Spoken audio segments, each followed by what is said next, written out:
Friday, everybody, and welcome into the Gramlich and McLean podcast presented by Ingles, the official supermarket of Gramlich and McLean. And maybe we just start there, Mac. Shout out to Ingles. I know this is, our partners who are based in Black Mountain, North Carolina, right in the Asheville area. And a lot has happened in the Asheville area. And I know Ingles is doing everything they can on the ground to stay open, to help people who need supplies, need milk, bread, baby formula, whatever it is. So just shout out to them. And I know it's been a long week for a lot of people in our listening audience.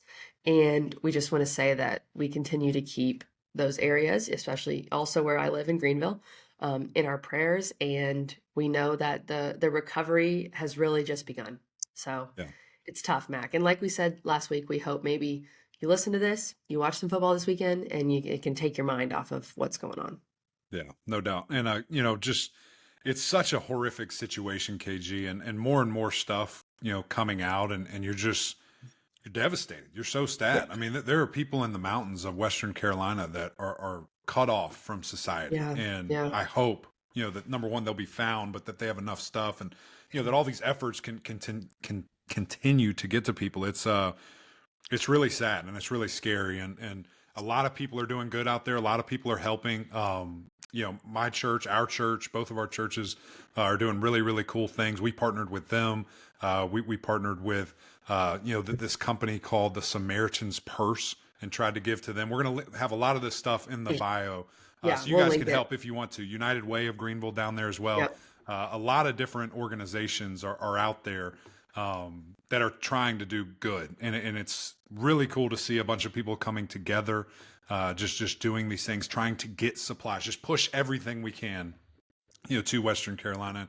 Would really just encourage you, if you can, help, serve, whatever that looks like. If that's donating product, if it's donating money, if it's physically going and, be in the hands and feet of Jesus, do that if you can. It's really powerful. And like I said, a lot of sad stuff going on there right now. So continue to praying for those guys and gals that are faced with this horrific tragedy. And like KG said, I hope that this can be a quick moment of relief, for you and college football Saturdays as well. No doubt. And I want to shout out Mac too, because we've been over here just trying to get our power back. We went to my in-laws for a few days and now we're back, and so thankful our house is fine. But Mac's done a great job of leading us in terms of donating funds to different places through your church, which Mac went to Costco and bought like $1,000 of stuff, sent it with Mac's church up to that area. So just shout out to you, Mac. And this is going to basically not replace, but it's a big part of what we did last year with Christmas. We feel like this year it's needed for this. So just excited about hopefully making a difference, making an impact. And shout out to you, Eric McLean, because you've done a great job. Well, I appreciate it. But really shout out to, those first responders, the linemen. It's such a hard time right now, Kelly. It really is. And we're doing such a small part. Yeah. When we were driving back from Raleigh to get back here once we had power, because living with a toddler without power is not fun. And again, shout out to those people in Asheville in that area who are doing it. But we saw linemen on the highway because they're driving on 85 to get on 26, which is like the only way to get to Asheville. We saw linemen from Ontario, Canada, Minnesota, Texas, just everywhere. And that was really cool to see. So we love it. We love that people are helping each other. I feel like people are being good neighbors during this, which is awesome. So let's get to a message from Ingles. Again, just our thoughts are with them too and what they're dealing with. And then let's talk some football. Did you know Ingles only sells USDA choice and prime cuts of meat? Maybe it's time to reward yourself.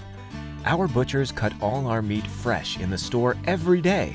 Grass-fed, organic, you name it. Not only that, we'll even cut it to order just the way you like it. And we grind meat fresh in the store multiple times a day. It's all in the bag. That's the best meat in town for the best folks in town. Ingles, low prices, love the savings.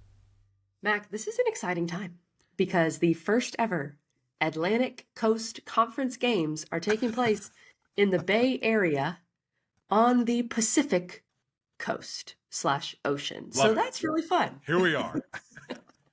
Here we are. So let's get our Big Four breakdown. Let's start with this Miami game, okay? Number 8, Miami, is traveling to Cal. The other game, by the way, is Virginia Tech at Stanford. We'll talk about that. But kind of cool from a fan perspective, the Virginia Tech-Stanford game's at 3:30. You could go to that game. And then I'm not sure how far. I'm assuming traffic, whatever. Get over to Cal for the 10:30 p.m. game. This game's at 10:30. Last I looked, Mac, tell me if this has changed. Miami's a 10-point favorite, and this That's game right. is Saturday, 10:30 p.m. on ESPN.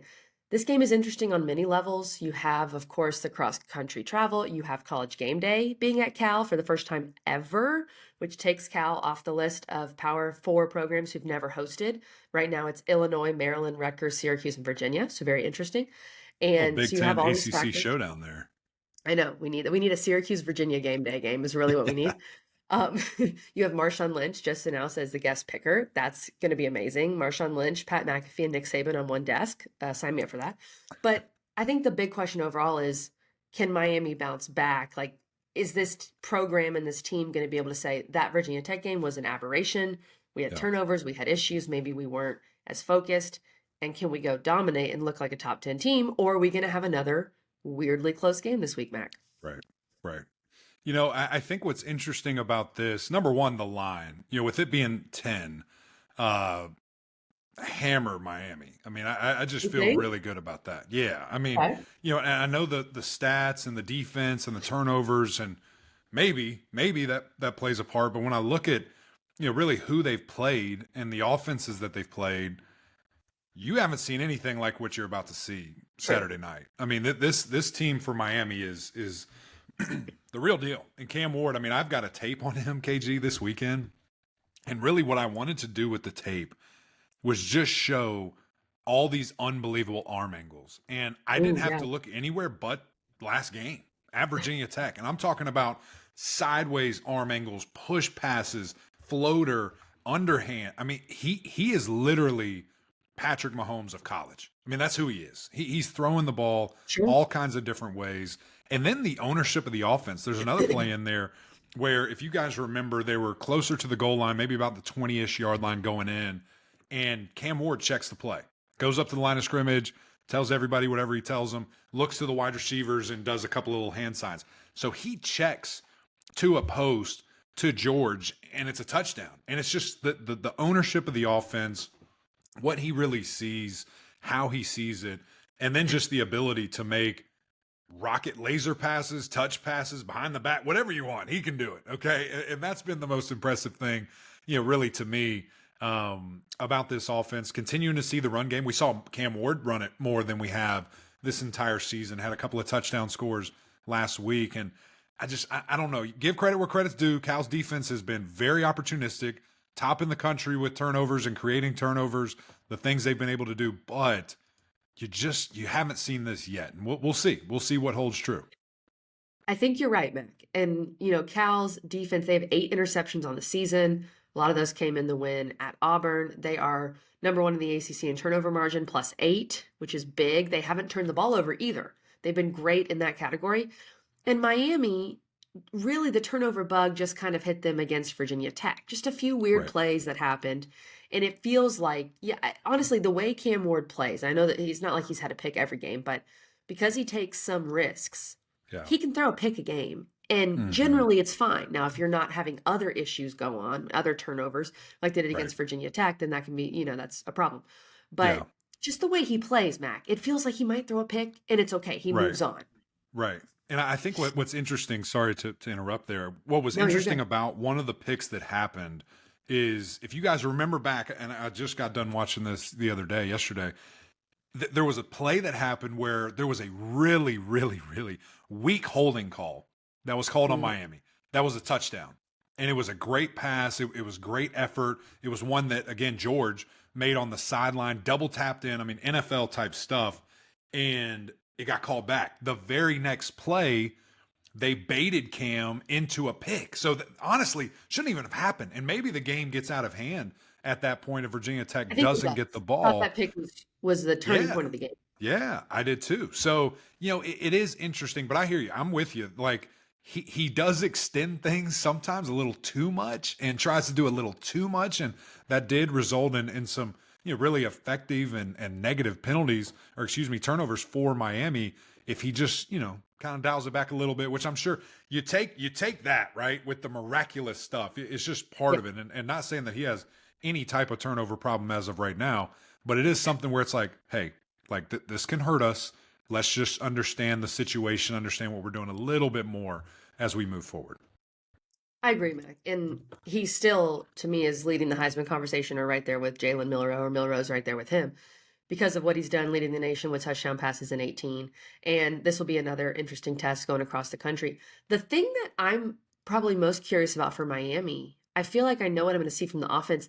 The defense and really the rushing yards they gave up. I know Bashal Tutin is a great player for Virginia Tech, not trying to take away from him, but Tutin was able to run the ball on Miami. And you have Jaden Ott for Cal, who's a very talented back. I want to see how this Miami defense holds up. But the good news is, I'm going to take this quote from Cristobal and pretty much think that Ruben Bain is going to play. When he said that Bain looked great in warmups last week, he was right there, probably could have played last week. We chose and medically chose the right route to keep him out. But it seems like he's going to be back. He even said, let's go find out what type of player he is. So you bring Ruben Bain back. Huge difference maker. Plus, Mac, and I know you can speak to this, the Cal O-line has looked a little sus. They've given up 16 sacks this season, worst in the ACC, tied for 126 nationally. Yeah, so not good. I want to see this Miami defense look good. I think that's really important for them to look good in this game. Yeah, no, 1,000%. And having a guy of that magnitude back is a big deal. The way Miami announced it on social media was really cool. And then just to have that guy's presence. Oh, I he's must back. have missed He's all the way back. Yeah. He's there. Sorry, he's I haven't there. had power. That's. I'm excited to see it. I'm excited to see it because again, he's the type of guy that now you have that surefire dude there, and others can go back to being in a supplemental role or change or ask a little bit less of just because you have a guy that is that talented out there. And as you mentioned, an absolute field day getting in the backfield, whether that's tackles for loss, sacks. I mean, these guys are going to wreak havoc back there just simply because what they do. And Cal, not the most mobile quarterback in Mendoza, right? I mean, he can get out of it linear, straight line. I'm okay with it, but it takes a while to kind of get to that point. And I just don't know if you're going to have that. So I'm excited to see this defensive line literally at the full strength of who they want to be, what they're going to be. And we saw it for 4 plays against Florida. I mean, that's how long it's been. Essentially, you go back to last year until we saw what Ruben Bain was able to do. So excited to see him get back out there, do his thing. And I think that's going to shore up a lot of things, especially in that run defense, as you said. Jaden Not special. Haven't really seen him be fully healthy. I hope that's a full go and he can be the special player that he is moving forward for Cal as well. Mac, I think we're both at this point, it's probably obvious, leaning Miami to cover the 10. I have, and I wanted to ask you this as someone who's played, and Clemson and Miami kind of in similar spots geographically when you look at the big picture. What would it have been like for you? Can you just imagine, like, what would have been the factors? How would it have changed things if you guys, when you were at Clemson, went and played Cal, 10:30 p.m. kick? Right. I'm assuming Miami's leaving, I'm guessing Thursday. Most of the time when you play a Saturday game, you leave Friday. Like, what would have been different for you, Mac, as a player? Yeah, and it's what's interesting about that. I'm trying to think, like, what was the farthest away we went? Like, it was even a different west. time. Yeah, like obviously we went down to Miami, we went up to Syracuse. I don't remember going west at all Louisville. while I was playing. Yeah, look, we went to Louisville once while I was playing, and I think that probably was it. That was probably the farthest because we never went to Texas. That has to be it. That's the farthest. We're literally in a different world where you're going across the entire freaking country. But I will say we played late games. Like the national championship, I mean, that thing kicked off. Yeah. I think it was like 9 o'clock. I mean, it was 8 o'clock. It was so late, for us. Now, obviously, this is a different bear, 10:30. But, at the end of the day, KG, we were kids. We were young men and women. It doesn't matter. Just go play. Like, we're having a good time. You're so young. You don't know. You don't care. Just go show up. I feel bad for the coaches. They're like, what the heck are we doing? This sucks. But, it'll be fun. And obviously the attention of the world, the college football world, when you're that late game, it's such a joy. Let me tell you guys how much of a sicko I am. I work all day long watching and talking football. And my biggest joy of the day is after we are all the way done getting home at 12:30 and I can turn on the 10 o'clock game and still watch a half of football uninterrupted, don't have to watch multiple things and just watch that one. So I am so excited that it's Miami, that it's Cal. We get to watch those guys. But I don't think too much into it, KG, Okay. from like just a player perspective. They'll be fine. They're going to be excited. I think it actually helps Miami that game day's there. I think it supercharges this Interesting. game. And maybe after, kind of the drama and whatever, there's a chance for a letdown. I think that's totally gone. That's totally gone now. I think that's a really good point, Mac. Okay. Well, we're both taking Miami -10, and Yeah. Mac says they're kids. Who cares? Kids are fine. Mac, this is another really long trip. This next game we're going to talk about, which is happening tonight. Syracuse at number 25, UNLV. Friday tonight, 9 p.m., another late game on FS1. It's not like the Bay Area is much further than Las Vegas. I mean, this is another really long trip. And when we first saw this schedule, this is the first of 3 road games for Syracuse. We were like, what? Why? And now this is a great opportunity for Syracuse to go play Yeah. number 25, UNLV, who is really good. We all know the controversy with their quarterback leaving, quitting, whatever, because of NIL. But their new guy in Haj Malik Williams has been great. And he was Yeah. great against Fresno State. They killed those guys. He's Yep. super mobile, which worries me because the Syracuse defense has not looked great, Mac. And then you have the whole Kyle McCord factor, leading the nation in passing yards per game. A few really tough turnovers against Georgia Tech. How does that kind of translate to this game at UNLV? And just kind of a weird game versus Holy Cross, like Yeah. close early. It felt like they, you're looking ahead, and I get that. But Yeah. I don't know, Mac. I'm a little worried. I'm not a little worried. I am worried for Syracuse here. I think that's normal. I think that's fine. And again, UNLV favored. Yeah, 6.5. I don't know. Well, it'll be interesting to see. I don't know if how comfortable, and I know I'm a homer, but I just don't feel great about it. Picking those guys. Now they do have wins against Houston, who's in the Big 12, against Kansas, who's in the Big 12. And that Kansas game is actually kind of impressive. I know a lot of people preseason probably felt Kansas was going to win the Big 12. Depending on who they had, healthy and back. I know quarterback play was a big time thing there, but it's been fun to watch them, right? When you see UNLV and then all the drama kind of surrounding it.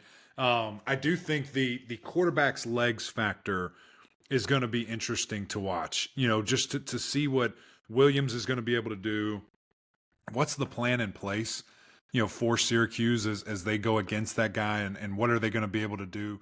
But obviously you've seen that. You saw that with Stanford. You've seen it with Georgia Tech. So hopefully you feel better about what your plan is going to be, knowing you've already had those tests and you went one-on-one, kind of with them. So, moving forward, I think certainly going to be something to watch. On the other side, with Cuse, they're throwing the ball so well, right? I mean, Kyle really has it dialed in, pushing the ball downfield, finding his guys. The route concepts are great. I mean, there's so many times dudes are just running wide open.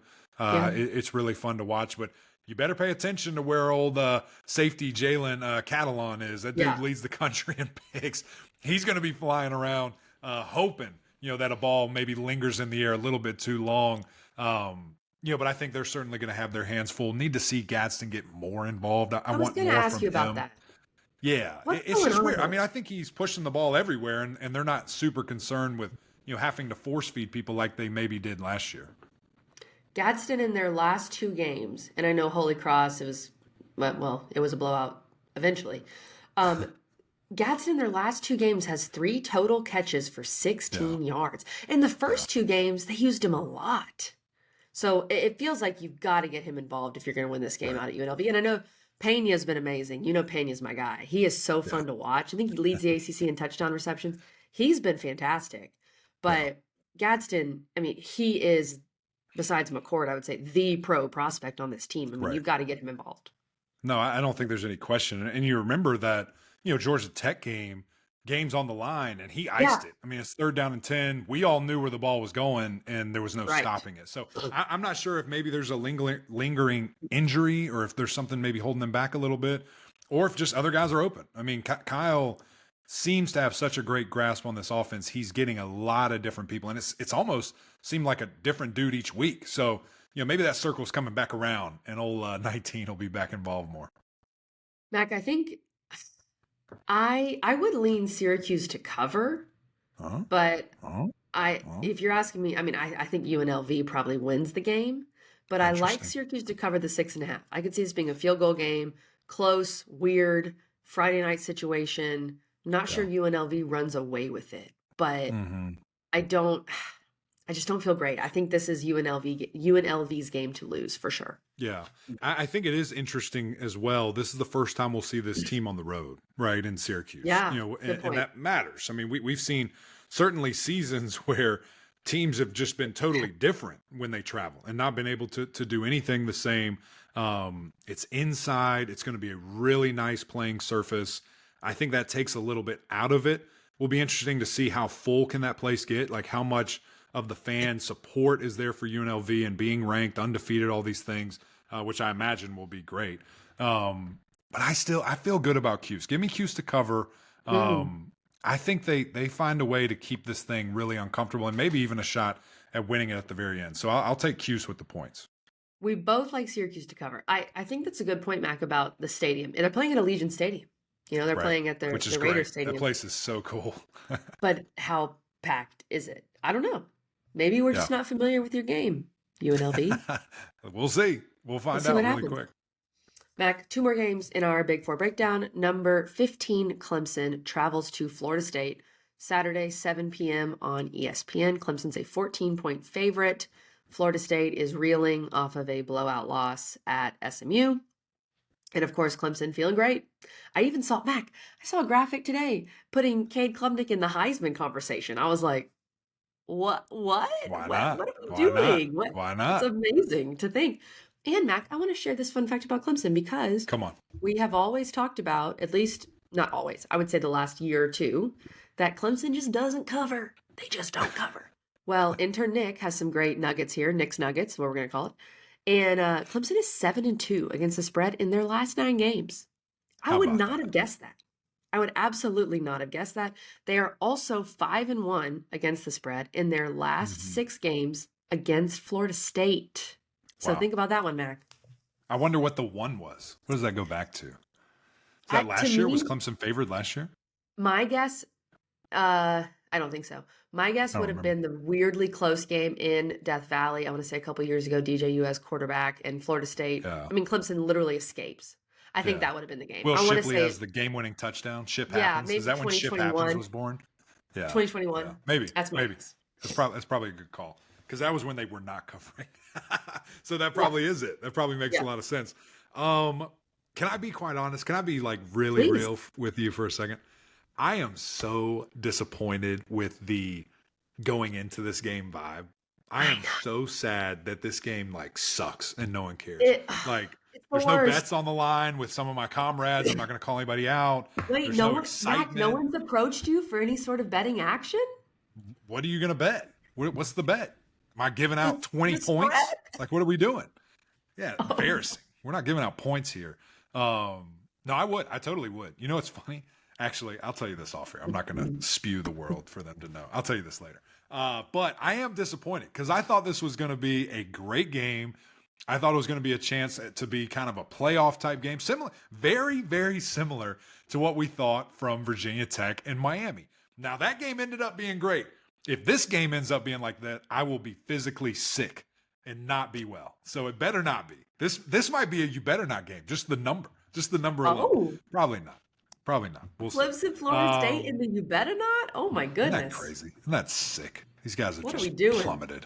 Makes me want to puke. Anyway, excited for Clemson. Excited for them to get back out there. First true road game. Excuse me. They were at a neutral site. Game 1, obviously. So, and they didn't do great, right? If we want to talk about being on the road, that was a little different thing, though. So excited to see, does this show travel? What are they going to look like? I assume that place is still going to be packed. I know the construction, I know the woes of the season, but it's a big time deal, right? Like I would expect that place to be popping, and to be a great environment for them. Obviously you've got a new starter coming in. DJU not available to go. His hand is hurt, maybe a broken finger on his throwing hand, I think. And now Brock Glenn gets to come in, who's been put in the weirdest situations. ACC championship game, Georgia, and now congrats, you get a Clemson Tiger team that's finding their footing. So have fun with that. And honestly, I don't know what I would do if I were them. If he comes in there and can't get the ball away or can't make decisions quick enough, I'm probably going Wildcat. And I'm putting my guys in there. I'm going the best of athlete that I can, and I'm trying to get a numbers game. And we saw Stanford rush really well against Clemson. I would get creative in a hurry if things aren't going the way that I want them to. Yeah. Interesting to see does Peter Woods play. I think that defensive end, I especially think he in will. regards to contain, I hope so, especially in containing, the plays and getting upfield has not been good the last couple of games, specifically against Stanford. Thought the linebacker play was very good. Obviously thought defensive back play was elite and on another level and probably where I thought that unit could get in a hurry. So this is a bit of a get right game for the defense. And then offensively, want to see them run the ball better. I thought that Stanford did a really good job last week of flowing to the football, scraping over the top and making plays. Going into or coming out of the game, Kelly, I thought the Clemson offensive line did not play good. And it was so funny because I was just getting so excited and talking well about I them. And then that know. happens. But after watching it, I don't really think that was the case. It was a little bit of tight ends' fault. It was a little bit of just numbers. You just didn't have the numbers, to do it. So I actually thought they played pretty well as a unit up front. And then just Cade continuing to get the ball out to his guys. These receivers are so dynamic. It does make me feel good, though, because it's felt like for 2 years, and I'm sorry I'm rambling at this point, No, you're but for good. 2 years, KG, people have been pleading with me, you don't think Clemson needs to go in the portal and get a wide receiver? You don't think they need to? And I'm like, listen, I can see the guys are there. We just got to get them the football. And Yeah. that's been the case. That's been the case. At this point, close your eyes and point. Clemson has explosive elite playmakers anywhere you want on the perimeter. And it's good to see that. It's fun to see that, especially, just looking like the teams that, went on that unbelievable dynastic run that Clemson did. And they're healthy. That's Healthy. a big part of it too. The wide receivers are healthy. Mac, you bring up an interesting point. Cade Klubnik has really, besides the neutral site, which it wasn't really, it was very pro Clemson ACC championship game, he's struggled on the road. And I would say the neutral site bowl game last year against Kentucky. He has struggled on the road. So this is the next step for Cade. Like, let's prove that we're different. You've played great at home and against these defenses, and I know Florida State's defense has not looked great, but they still have dudes, right? It's definitely You're the on the strength of road. their team by Yeah. far. For sure. You're on the road. Let's see how Cade can look in that situation, Mac. And Yeah. I'll add this too about Florida State. Florida State, weirdly, since the book game, which we all know what I'm talking about, and since the 2020 game that did not happen, we don't have to go into that. So 21, 22, 23, obviously they beat Clemson last year, but even before that, Florida State had kept these games close. In the 21 and 22 games, the one I referenced earlier, Florida State really had no business being in those games, but they were. Mhm. Even the game in Tallahassee in 22. So that's just something to keep in mind. It feels like Florida State keeps these games close even when they're not necessarily supposed to. And of course, last year got that win. Mac, this is another nugget from intern Nick. Clemson is attempting to avoid being beaten by the same team in back-to-back years since Florida State did so from 2012 to 2014 and beat them 3 times in a row. So Clemson has not lost to a single team in consecutive years since that stretch. And you think of losing to NC State the year before, beat NC State this year. So that's something to keep in mind too. I think 14 is actually a pretty small number when you look at this. If this, and I know this game's at Florida State, I'm not sure how packed it will be, Mac, to be honest. I thought this number would be more like 17 and a half, something like that. So even though these games have been closer lately, and the flip side is Clemson's been covering, I'm going to take Clemson to cover. I think 14 is pretty low. Kelly, let me just remind you, you are a lot of people's favorite non-null. You might no longer be that. I am? You might just have, they tell us that all the time. that You was might not you. be anymore. I thought that was Well, you. I guess it is, because I think they're going to show up and make it difficult for this Really? team. But I don't think it matters. I think they absolutely cover. I think Clemson wins by 21. I mean, I think they blow these dudes out. But we'll see. The road thing is a factor. It really is. And it'll be interesting. How much have they grown from that? How much do we get to see? But when I just see the want to, I just see the rosters. These aren't in the same category right now. They're not in the same category. So, but we'll see. You got to play the game. You got to play the game. Especially with throwing Brock Glenn out there. You know, at least from DJ, you kind of knew what you were going to get. And it is a bummer we don't get the DJ Clemson return matchup because that's a cool storyline. Mac, It's a big I bummer. also have, I was really looking forward to it. I know, I have questions about how the environment is because I think if you have, let's say, Wow. you have Doubling down on this. you have two terrible drives to start. Boo Birds or Exodus or both? I'm worried. I mean, I'm not saying we're going to see the Bookman again, but I'm not, I don't think it's going to be that tough of an environment. I'll put it that way. Speaking of an environment, speaking of environments in general, I think this environment will be fun. SMU at number 22, Louisville. Louisville, 7-point favorite. Noon. I know. At Louisville, they like to consume their bourbon. They like to tailgate, and I respect them for it. But you guys need to get your butts in seats, and I think they will. Louisville's still ranked, and nothing to be ashamed of losing at Notre Dame, a game where you outgained Notre Dame and probably should have won. You just had catastrophic turnovers. And to me, that's the big storyline of this game. Louisville avoiding those catastrophic turnovers, which they had done prior to Notre Dame. And then you've got SMU that has forced a nation-leading 14 turnovers and leads the nation in defensive touchdowns with 4. That's crazy. And I mean, sometimes turnovers can feel fluky, but they've played a bunch of games, right? It's not like this just happened in one game. The other interesting point is Louisville is 9-1 at home in the Jeff Brom era. Louisville's one of those teams, you mentioned this earlier, Mac, that plays a lot better at home. They just do. I lean Louisville here. I think we're going to see some regression to the mean. I think it makes a lot more sense that Louisville wins this game instead of SMU just continuing on their crazy run. But SMU makes crazy things happen, Mac. That seems to be the name of the game for them so far. Yeah, and the turnovers are just the great equalizer. And the last time we saw Louisville, they're handing the ball away right and left. So it's going to be interesting. Can a team like SMU capitalize and continue to capitalize and continue to score points off of defense, whether that with their offense or if they just taking it and converting straight to offensive players, taking it to the house themselves. Really excited to see that. And we had Coach Lashley on Wednesday. If you missed that, go check it out.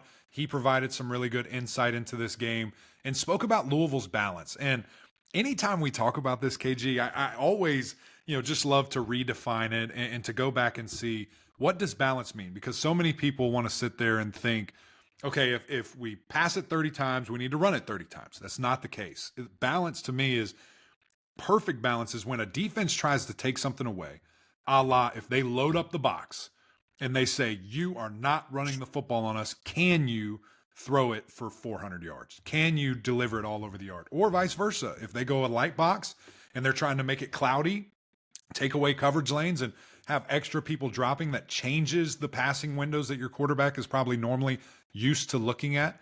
Can you then change your game plan to run the ball? And can you take that light box, audible, or get out of it and run it all over them? I think both of these offenses, that answer is yes. So now the chess match deliberately, goes to both defensive coordinators and see how can you play? Because I think what both offenses are going to try to do is going to dictate how does the defense respond and what are they going to try to do to make a big play, to get something on the football, to get that extra possession. The number to me that's the most interesting is the total. I mean, I think this game's going to be in the 60s. It's 56.5 right now. Seems low. I think you take the over. And I get it. Maybe this is a weird struggle because maybe both defenses flex their muscles, turnover, sloppy game. But I just think these offenses are going to be firing on all cylinders. You have two really good quarterbacks that are very confident. Going to be interesting to see, does Louisville totally go away from the quarterback run, which that was kind of creative by Shook anyway. It's not like that was a relatively designed run. He goes for 50, just get down at 47. Get down at 47. We're good. And then a guy in Kevin Jennings that, is only getting better each and every game. And it's been really fun to watch him and see his, kind of confidence roll. I go back and forth on these units. And I'd love your opinion if you want to give it here. Give me quarterback, running back, receivers. Who do you give the edge to in those? In this matchup? Yeah. That's a great question because I don't know. I think receivers I might give Louisville the edge with Colin Lacey back. Yeah. Running back, it's hard to go against what Brashard Smith has done He's been Right. fantastic. So let's go there for Yeah. SMU. And then quarterback, I almost think it's what do you prefer? Because they're in Right. such different systems too, right? Yeah. Yeah. Tyler Shuck could probably not go run the SMU system, and then I don't think Kevin Jennings would really do well in the Louisville system. So Sure. it's different. I would take Shuck at this point. Yeah. In Yeah. this game, at home, coming off where I thought he played well overall. He just had that terrible turnover with the Right. pick. And then Kevin Jennings. My other factor here, Mac, is SMU. The last time we saw them on the road was at Nevada, Right. mid-August, basically. And that game was a disaster. It Now, was. this is a completely different Totally SMU different. Yeah, team. totally different. Completely different. Totally get that.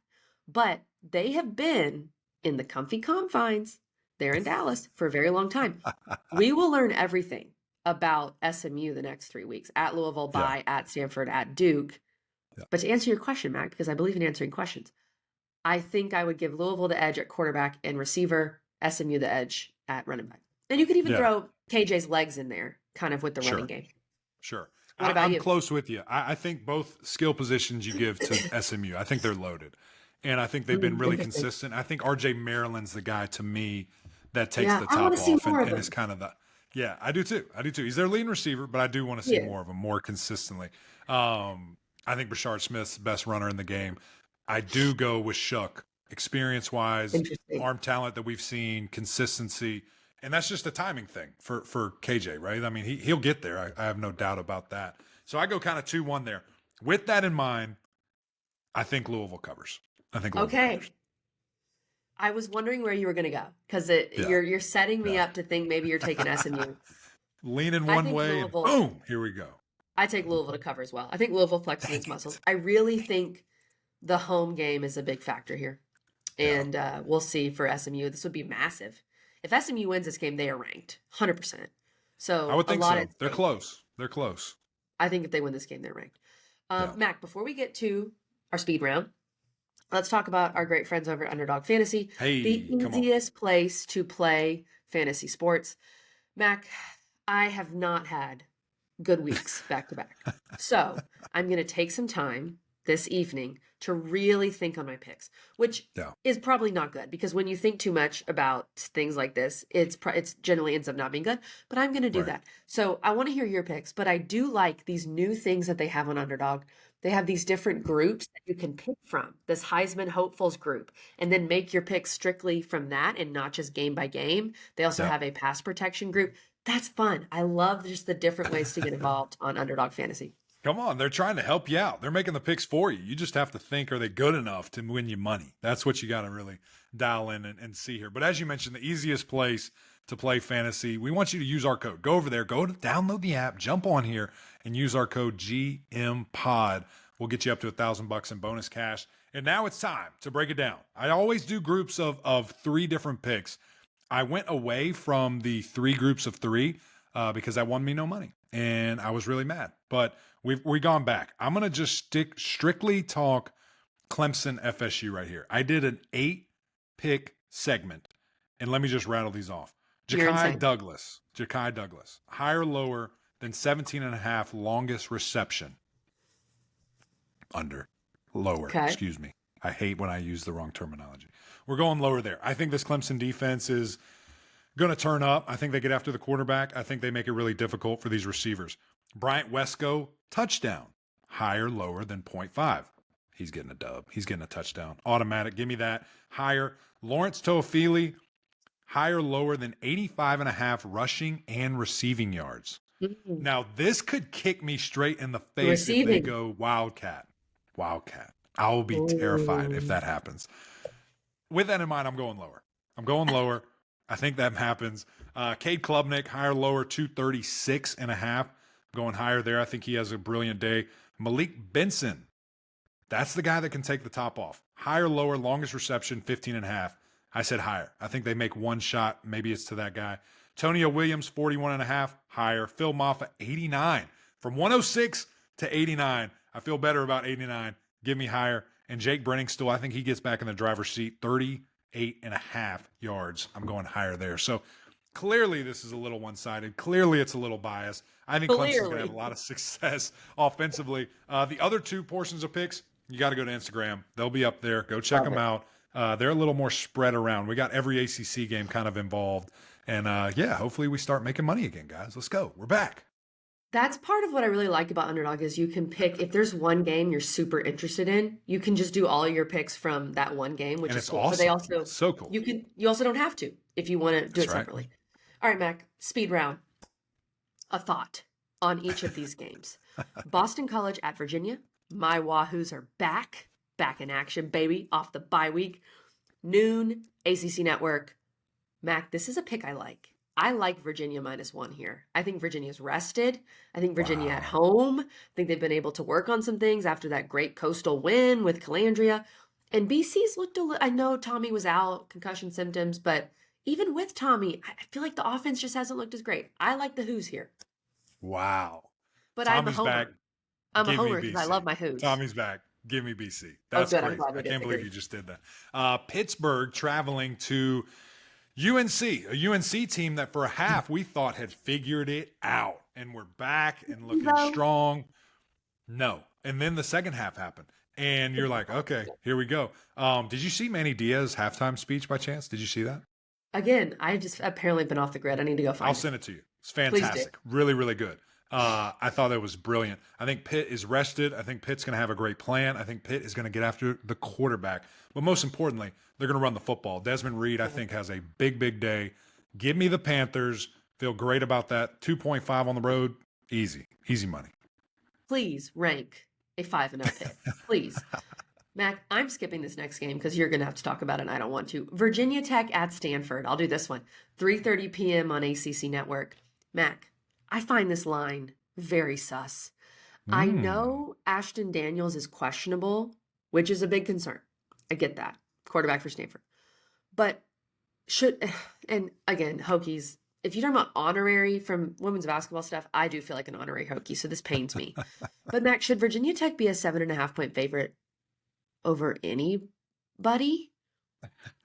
I like Stanford. Hey, if they play like they did against Miami, for sure. I just don't know if we're going to get that back-to-back week. But they're traveling all the way out there. I know Ashton Daniels is questionable. This game feels closer to me. I like Stanford to cover. All right, KG, let's look at NC State as they are hosting Wake Forest here. And I have to give a big shout out to Davin Van. This guy, unbelievable what he did, putting together, this initiative. They've got a truck. They're filling it up. NC State fans, big time kudos. You guys are amazing for doing that. And I think they're doing another truck or extended the time. Awesome. One of the two. They're continuing to push that. So really amazing. After his biggest game, Davin Van is using his platform for the utmost good. And again, trying to help a ton of people. So big shout out to him.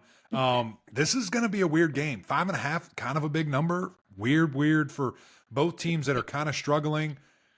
I like NC State better, but I don't know what I'm going to get. I guess I'll go with the Wolfpack, thinking their defense will continue to figure it out. And I like CJ Bailey, but I don't know. I guess go Pack. Here we go. I have no idea what to think. No idea what to think of that game. I don't either. Noon on the CW. All right, Mac, last one. Duke at Georgia Tech, 8 p.m. ACC Network. You guys will be there. Super excited for that. I think Duke covers here. I could see Georgia Tech winning it, but I like Duke +9. Give me Duke +9. Wow. I think this has gone down. Let me click on this real quick. Let me What click is it on now? this. 9 No seems disrespect. high. No, it's 9. It opened at 8.5. So it's actually, wow. I thought it was in double digits at some point. I think it was. I think it was at 10. I think it was at 10 I'm right at with some the point. Devils. Yeah, I don't know about that, KG. I like the Yellow Jackets. I think that when Okay. you look at Duke's schedule, they have played nobody, like the Correct. Harbaughs love to say. Georgia Tech has. Georgia Tech more than tested. And I think we know who they are, and they're rested. They're coming off a bye. I like Georgia Tech. I think all those numbers kind of get put to bed a little bit, that Duke's really excited about defensively. We'll see. I'll give them credit. They have done some good stuff, but it's against nobody. You do it in this one, you got my attention. I'm with it. Sure. All the way in. Georgia- Love what I see. But I don't know. I like Georgia Tech for sure to cover that spread. Georgia Tech wins. Duke covers. My parting What do you think? You think it's 3-point game, 6-point game, 8-point game? Touchdown game. I'm going double digits with the Jackets. Anyway, great episode. Thank you for tuning in, KG. I love that we disagree a little bit, not a ton. It's hard for us to do that. As we said off the top, please continue to have the folks in Western Carolina and all the places. There's a lot of places affected, but that's the closest to us and near and dear to our hearts. That you would continue to pray for them. Give if you can in your surrounding communities. Be a great neighbor. Go out and help. A lot of people who are in some tough times right now. So appreciate you guys tuning in. Appreciate your support always over on YouTube. Continue to subscribe, jump in the comments. Tell us what we got wrong on this episode. Tell us what you agree with and everything in between. Of course, the OGs over on SiriusXM and Apple Podcasts there. We appreciate you guys. Until next time, we'll see y'all.